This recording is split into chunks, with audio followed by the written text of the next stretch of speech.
There is a unique newly formed foundation in Canada called Thrive Alive. It focuses on integrative cancer care. It helps people who have cancer, but it is not part of any one specific cancer clinic, center, or agency.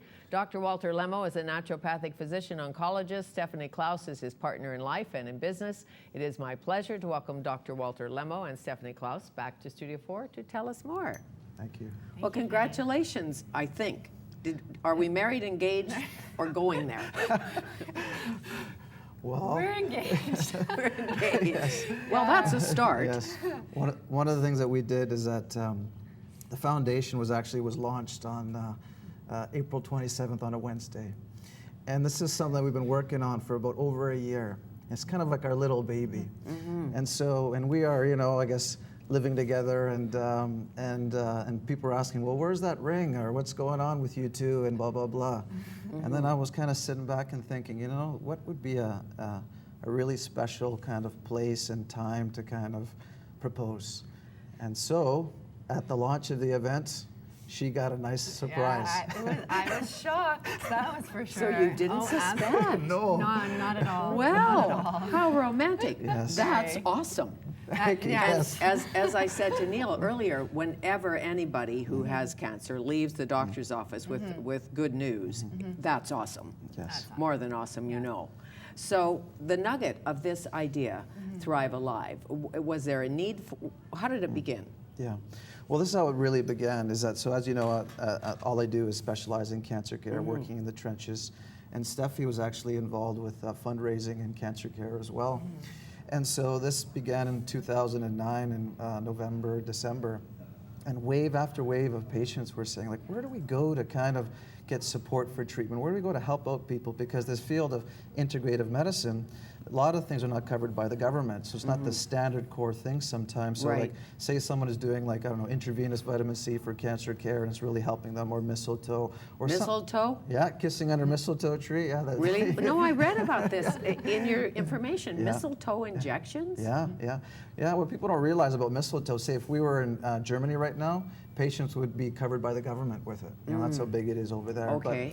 But anyway, so it was just wave after wave of patients, and it seemed like, when you're getting this wave from the universe, and Stephanie being involved in fundraising, we're going, I think this is a sign for something for us to put something forward. Sure. And what about controversial treatments that are not necessarily alternative, but available in another country, even in another province? Yes.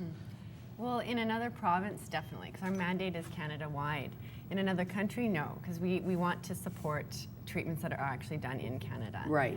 But there are a lot of people who are, fundraising for treatments in Mexico and in Germany. And although we can't support these people directly, we do want to give awareness to their causes, because what they are, the overall treatment that they are creating awareness for. People need to know about it. People need to know that there are so many more other treatments out there than just conventional treatments. And as you know, anybody who has had a cancer diagnosis will try almost anything. And you don't want to go berserk, try things that will hurt you or harm you. But most people want to live. Absolutely.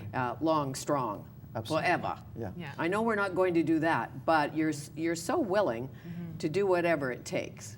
Yeah, well, there's groups of people that are, and sometimes it also depends on who you see. Like, say, not every oncologist or oncology team is the same sometimes. So, for example, there are say, patients were, say, in one organization, they're told, well, you don't have any other options that we can give you, but yet there is maybe a chemotherapy agent that's not yet covered by the government.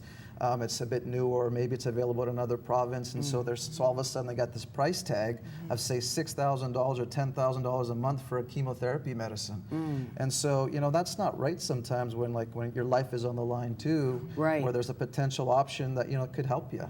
Yeah. And you work with side effects too, I'm sure. So here's your treatment. You have to have radiation and chemo, a little bit of this, a little bit of that. And as you know, there are side effects to treatment. So do you help people deal with that in Thrive Alive? Absolutely. Part of our mandate is to basically cover anything that can help with any part of the journey, whether it be someone who had newly diagnosed, going through treatments and chemotherapy that's needing supportive medicine or acupuncture, which can help with side effects in chemotherapy. Or even more people who are more on the last kind of moments of their life that need support and solace from some of these types of treatments. Sure. I know I took some Kahn kinetic therapy, Dr. Kahn. Do you know him? He's in your neighborhood, but it was, it's to do with the central nervous system, and it just keeps you rocking along. And the truth is, as a cancer graduate or survivor, you're really not sure what did it, and you don't really care. you just care it went away. Well, we had actually talking at our launch. We invited someone who was very actually instrumental in the forming of the foundation. When Walter and I were busy creating our charitable status application, we were in a restaurant and we were working away, and on the table next to us there was a newspaper article, and the title was Miracle Man. And it was about a gentleman who lived in Surrey, and he was diagnosed with a throat cancer, I believe, and he was given 8 months to live. And his entire community had come together and raised over $80,000 for him to afford treatments that would help him. And 2 or 3 years later, he's thriving, he's doing wonderfully, and he has his community and that love and that support from the community coming together. Sure. Big. Friends, big. Friends. What's the latest in cancer research and targeting tumors and targeting cancers, so that I know in the olden days they just shot you full and affected all your organs, or some of them. Now it seems that they're going more to let's just radiate in a certain spot, let's just freeze this particular tumor. What's up? Well, there's many things. So there's still part of the system that is that way, blasted with, with what we got, because, there's some cancers that we still need to improve a lot more on. But what's starting to happen as a trend, a couple things. Treatments are starting to get more and more targeted, what they call it. So you're saying that, say, with lung cancer, they're using, say, specific kind of chemo medicines that can target specific kinds of cancer cells. They're doing that with colon cancer as well.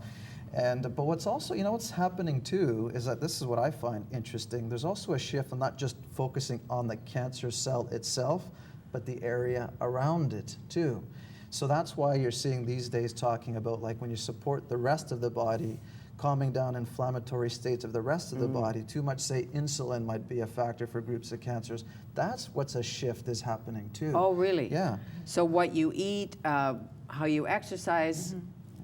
Well, I think a part of it is like part of what the foundation is looking after people. So here's a really interesting study that should have got a lot of press a little while ago. This was looking at, say, metastatic lung cancer. And what they did here was that they had one group of patients and they provided them with palliative care at the very beginning. I don't like that word personally, but because normally they provide it at the end of I guess of someone's life to improve their quality of life and more. You're a goner. Yeah. Well, we all will be one day, but you're pretty much a goner. But we're going to make your going graceful and filled with love and attention. That's right. So here they did that right at the very beginning, and guess what happened? Well, their quality was improved and their depression scores were better. Nice, okay? Right. Guess what also happened? They needed less chemotherapy. Wonderful. Guess what also happened? They lived longer. So we have to realize too is that we have to address the whole part of the person, and it could be really complicated. It's not always easy, but you're seeing these kinds of movements and supporting the body too, which are gaining huge strides and momentum. So your emotional, your physical, your psychological, all of that, you thrive, you seek, you choose. I was reading your mantra. I don't know if this is a mantra specifically, but it's what you believe in the foundation. First, we believe cancer care should never be cookie cutter. By that you mean? Well, we believe that there are so many options out there, and while chemotherapy and radiation has a place in treatment, and they're absolutely necessary, especially for certain cancers in certain cases. There are so many other things out there, and it's individual. So cancer is just as individual as the person. And you'd have to be a bit of a slow person not to think that if somebody's radiating your body, even in a specific spot, it's not going to have some side effects, and what you worry about Absolutely. when it's over is, I wonder what else happened inside my body when they were getting rid of the bad thing. That's right. And do you work with that? Like, what do you do? So you've had radiation, and you have good news, and the cancer's gone. Then what? Yeah. So again, so it comes down to getting back to your life. But you know what? I think what's important too, there was a really interesting study done in 2008, published in the Journal of Clinical Oncology, and they're just looking at lifestyle components, like say people eating and exercising and stopping smoking. You know what they found when you looked at all three of them? 5% of cancer survivors were following all the combination of the three. So that tells you something there. Right. So what's part of the problem with the model is too, is that they don't like, what are the programs people can go to implement? You know, what are the facilities that you can go to kind of ensure this kind of part of it too? Sure. And then yes, like when you look on the foundation website, there's all these kinds of tools that people can use to improve their life and move forward. Right. Right? So there's acupuncture, there's like nutritional things, there's like activities they could do, massage could be great. And then there's like even like when you're talking about radiation, you know what promising tool is helping with a lot of complications with radiation these days? Say hyperbaric oxygen is a good tool. Oxygenation, improving your overall well-being. There's a whole bunch of tools. And then there's others where say like there's specific supplements, there's certain like intravenous treatments that are like quite popular or gaining momentum. There's a whole world of things that are out there. Well, I've always been a fan of East-West medicine, as you know, and integrative medicine and naturopaths and homeopaths and regular doctors and surgeons, of course. Absolutely. But to put it all together, because we are complex, if you have endorsed integrative medicine, it's easy for you when you get a bad news scenario, because you're used to doing some kind of strange things anyway. But if you've never done that, it's difficult because the trust factor. Do you know what I mean? Somebody who has never had acupuncture or never thought about a mistletoe injection or kissing under the mistletoe, it's difficult to believe in it. But you know something, what people have to realize is that the research is actually supporting these kinds of tools and approaches, you know, so that's what's happening.